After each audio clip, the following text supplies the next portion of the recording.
For apparent eons, I bumped against the stony irregular sides of a narrow-hewn well.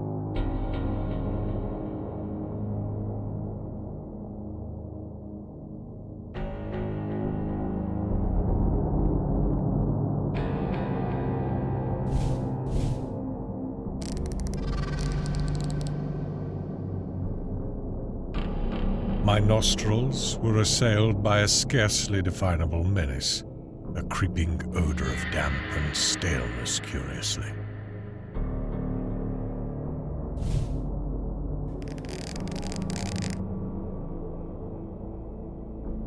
The horror of the experience deepened with every dragging second. Then, the mental cataclysm came.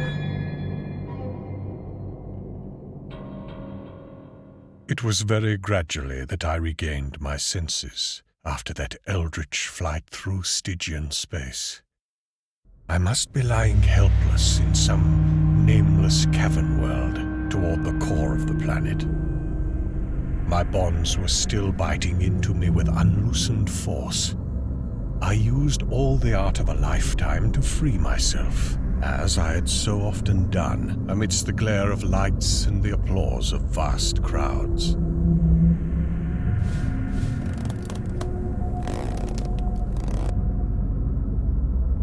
When I was finally free, I peered diligently in every direction, yet met only an ebony blackness. Obviously, I ought not to walk at random, so I paused to note the direction of the cold, fetid, natron-scented air current.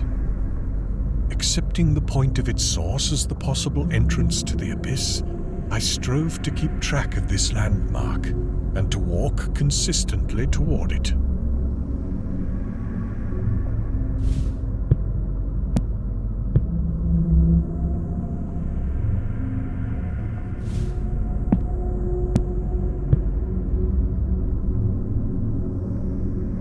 Once my head struck against a hard object.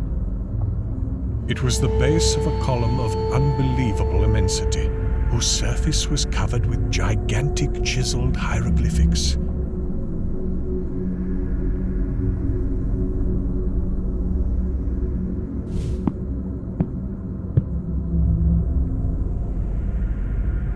Crawling on, I encountered other Titan columns at incomprehensible distances apart. Suddenly, I began to hear, faintly and afar off, the morbid and millennial tramping of the marching things. It was hideous that footfalls so dissimilar should move in such perfect rhythm. The tramping drew nearer. Heaven save me from the sound of those feet and paws and hooves and pads and talons.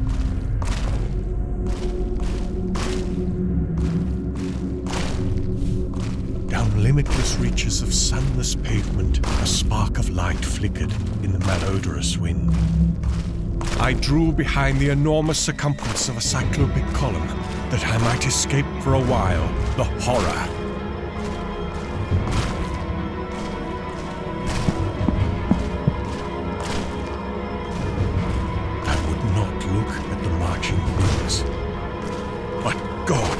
Their crazy torches began to cast shadows on the surface of those stupendous columns. Heaven take it away. Hippopotami should not have human hands and carry torches. Men should not have the heads of crocodiles.